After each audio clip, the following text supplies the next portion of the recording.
and welcome to another episode of All the Things TV, where we tackle full living and goal-getting with the grace and the gifts God gives.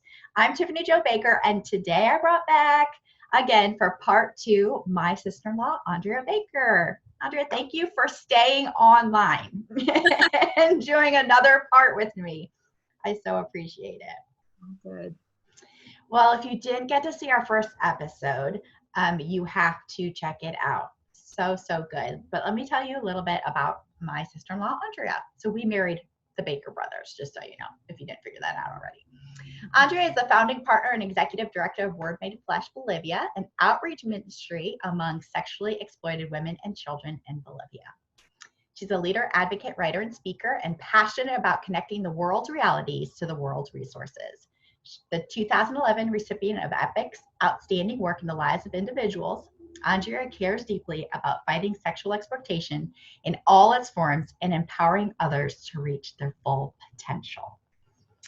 So in our first episode, we kind of talked about ministry side of life in Bolivia and kind of your journey on how God brought you there and how he's using you and what he's doing. But for this part, you and Andy have been in Bolivia for almost 20 years, raised 4 Baker boys in Bolivia, and maintained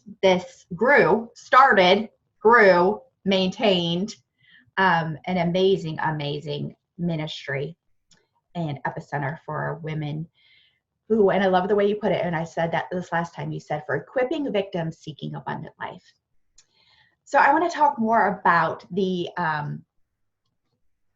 side of life, the life side for the Bakers. So I would say if anybody's life is full, your life would be full. Yeah, that way. I would say if anybody is doing full living, it would be you. So what does what does full living look like for the Bakers in Bolivia and for you? Oh man, I think we're kind of intense personalities. So work hard, play hard is kind of our mantra here. And what does that look like? I mean, doing all the things, caring for people as well as we can all around us. And then hitting the hills and going hiking and camping. And my husband's pretty extreme. So he's a big mountain guy. Like mountains here are like 20-foot, 1,000-foot mountains. Yeah, we're talking extreme. Yeah. Mm-hmm. So glacier climbing is like kind of normal in our life. Mm-hmm. Just being outside a lot and loving big, and every now and then I can convince him to do dance parties with us too. That's so awesome. You are, I always say that Brian is a really good dad for girls. I think you're a really good mom for boys.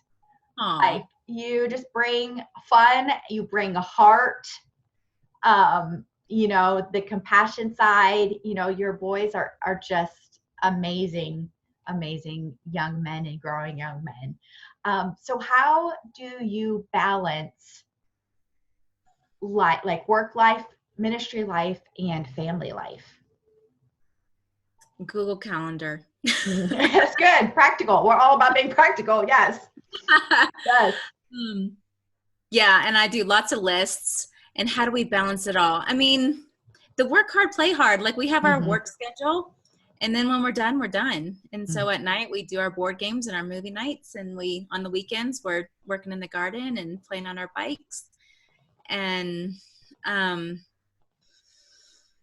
think it's good to just have good balance, like a long time ago, like our work is pretty intense. And so we have like a 2/3 rule. So we work 2/3 of the day. So if we do a street visit, maybe we take the morning to rest. If we're working, we try to balance it out. So if I have work meetings or something on the weekends, like I can take a day during the week and it's okay. And for me, it helps just to have time for me, friends and time in my garden and reading. And I still don't have time for all the things I'd love to do, but we pack it in as much as we can. Yeah, I would say work hard, play hard is a pretty good motto. And pretty accurate. But I love that 2/3 rule. I love that. You know, that's really good. Because when you do a street visit, so explain what a street visit is. Because that starts at what time at night? Because you're actually going into the brothels of Bolivia. Can you Yeah, tell it's us a not little bit about that? but it would be just an outreach on the streets in the brothels. We do go inside the brothels, and we just go to love on the girls there and to visit and to be present in those places. Um, and we've started going earlier, actually, before the brothels even open, sometimes between 5, 6, 7 p.m., just so we get a lot more one-on-one time with the girls without the alcohol and without the clients. They have a little bit better time to chat together. That makes sense. Yeah, but sometimes it'll stay, we'll be out a little bit later, and it's kind of like when the kids are going down to bed and you're ready to just be done. And sometimes those are the times when you got to like push through and go out. Have another cup of coffee. And go out. So like maybe I'm not super good at like taking it the day of, but like just overall balance, of, hey, I had a really good productive day yesterday, so I'm going to take some time off and reward myself for that. Do you ever feel bad about that? Did you have to go through a process of figuring that out and making that happen? Or has that always been natural? The community did. I mean, I think when we started all of this, we're pretty idealistic, thinking we could change the world and do it all ourselves. And, especially with kids, you just can't do it all. So, I mean, really having kids was a hard one because for a while I was able to work and just take the kids with me and keep going. But then I had twins, and that really paralyzed my entire life for years. So you're laughing because you know how much I. Yeah. So just coming to terms with what you can do. Oh, it's a hard one. That is a hard one. It's a hard one, but it's a good one too. Because in the end, I feel liberated to not have to be God. Mm-hmm. I think for a long time we were carrying the burdens of the entire world, and we were having burnout and compassion fatigue and like secondary trauma, vicarious trauma. I mean, it was just all hitting us in the throes of mothering, and you just can't. You can't do it. And so when you can finally kind of let go and say, okay, I'm not God, that's a real relief. Yes. And I think it lets us let go of the things that really don't matter. Because sometimes I think we feel like we have to do this, and this. And like when you really structure your time and have balance, it makes it easier to figure out what matters most. And what Can I tell a story? Yeah, please. So I had twins unexpectedly, and it was like year end Christmas, which is like really, really, really stressful for us. So we have all the reporting, we have all the year end activities, plus pulling together Christmas pretty much falls on mom. And so, my twins were probably 5 months old by then, and I was breastfeeding, and then I didn't have any more milk. And I was exhausted, wasn't sleeping well. And I had some lactation consultants that were really helpful. And they said, you know what, you need to stop everything. And you need to sit in bed for 3 days, take care of yourself, rest, and feed these babies. And so that's what I did. And I was able to breastfeed them for 13 months in the end. Wow. It's been a life lesson for me because, sometimes it's not always clear what those priorities are or what needs to go and what needs to stay. But for me at that time, it was just my babies. Yeah. And so I don't know, like for me, it's one of my greatest achievements. Absolutely. And the body was just like, that's what it needed. It needed rest in order to do what it was made to do. We had to, you had to stop and let it catch up and replenish. Mom, we feel that pressure to do it all for everybody. And sometimes you got to be a little selfish. Mm-hmm.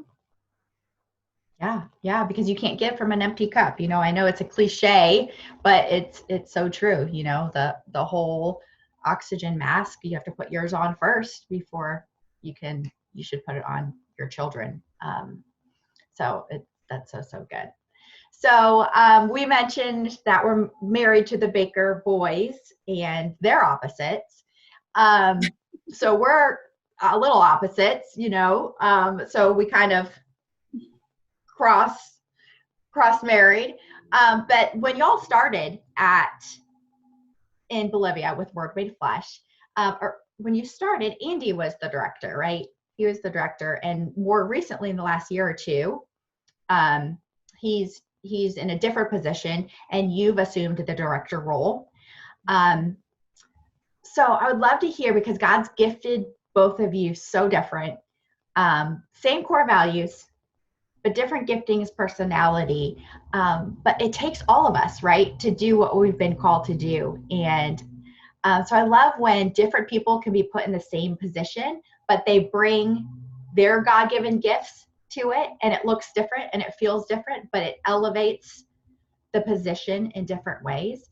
So can you share a little bit about that, about how God has been able to use you and your giftings in this role that may have been different to how Andy was used in this role? Yeah. Well, I mean, in the early days, we were both doing it together. I just was more with the kids. But I mean, Andy's a trailblazer. He always has been. And so he's got the umph to not let anybody, not just take a simple no for an answer. And so there were a lot of times where the brothel owners would say, you can't come in, or the authorities would say, you can't use these papers or whatever. I don't know. There were so many things in the early days where we just had to say, okay, can we figure out another way to do it? And Andy's really good at that. He's super persistent. And yeah, he broke a lot of trail. And then when I stepped in, I mean, I really honestly stepped in pretty unwillingly. But I feel as I can see how things are coming together, I do have a pretty clear vision for who we are and who we need to be as a community. And it's been a real joy for me to inspire our community. And I say we're kind of a group of passionate world changers, and I feel like that's true. Mm-hmm. And I feel like that's something that unique that I've been able to offer. I'm also Andy and I both are bridge builders. So being able to connect donors with the realities, it is my great joy to go to the brothel visits and see the girls and bring joy there.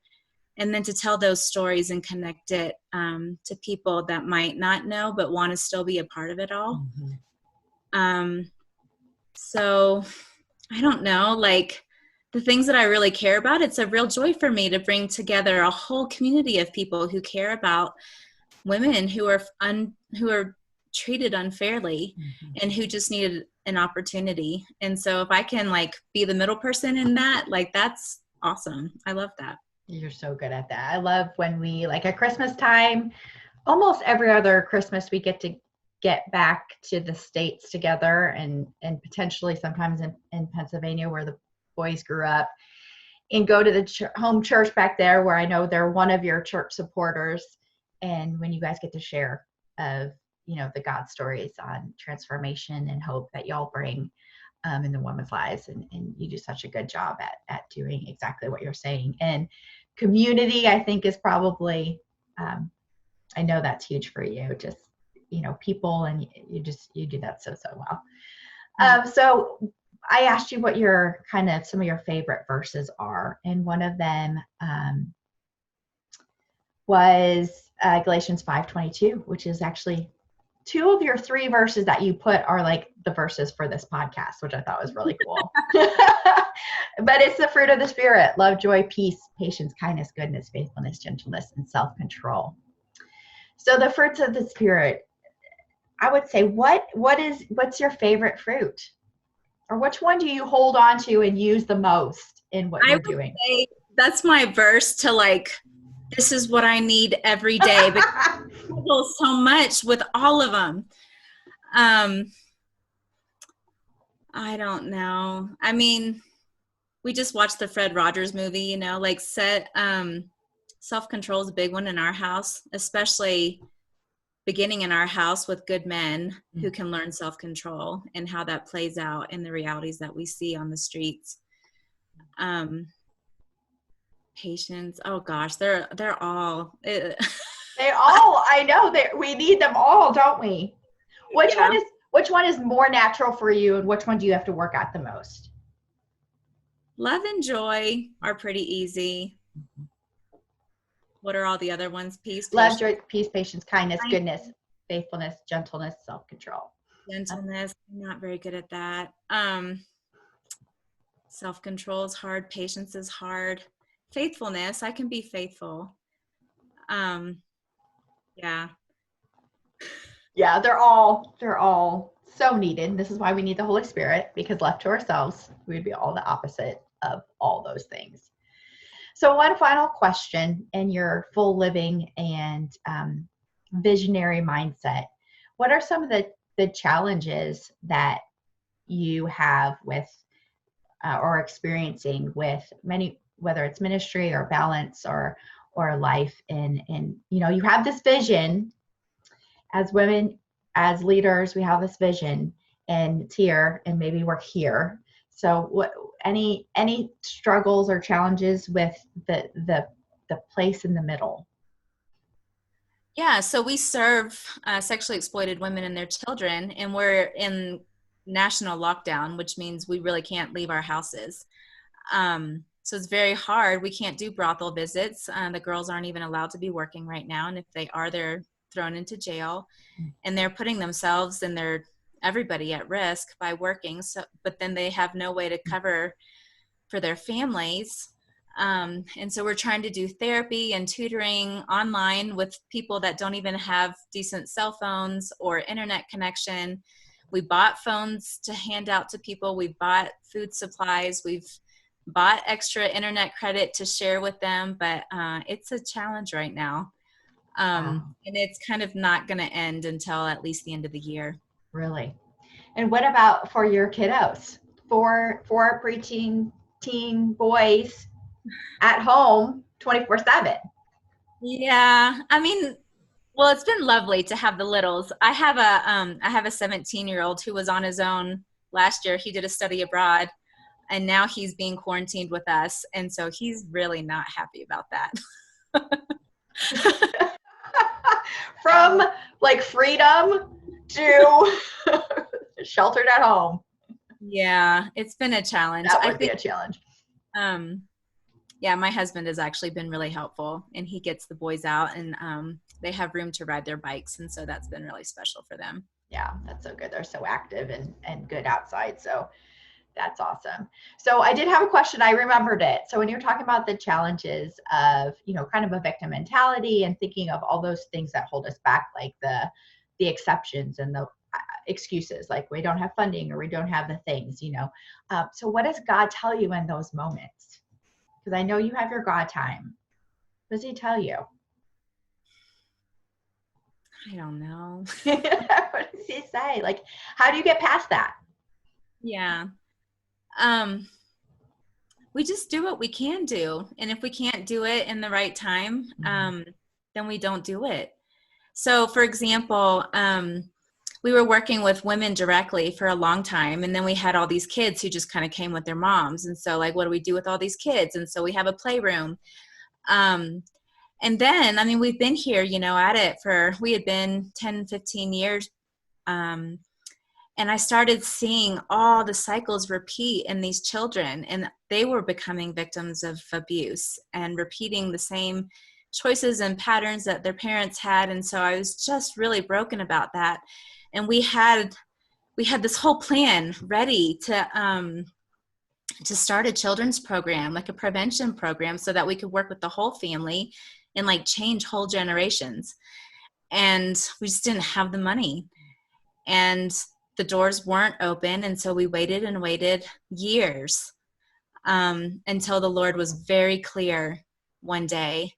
And I remember I called our children's coordinator that night and I said, okay, it's time. We're going to do it. Put it in the plan. and the money's going to come. Mm. And so we did. But I think it's just waiting for those right times, because I can have lots of ideas, but it's got to kind of line up with God's too. Yeah. Yeah. So good. Well, I know we could talk all day, and I know that you are have a full life, and so we are going to move on. But thank you so much for spending some time with me, and I always love seeing your face in our chats. Normally, we get to do it over coffee when we're on our family vacations or get-togethers, but thank you once again for just sharing a little bit about your life and your family and ministry that God is doing in and through all of you. Because, we know ministry is just not about the people who are in position. It really is about the whole family. And I know your kids are lights wherever they go, and are amazing people. So thank you, Andrea, for sharing a little bit today. Thank you, Tiffany, for what you're doing with your life and how you inspire us. Thank you, sis. Well, friends, that's another episode of All the Things TV. I'm Tiffany Jo Baker, helping you fuel and fulfill your faith journey through the ups and the downs. Now go do all the things that you were created to do with the grace and the gifts that God's given you.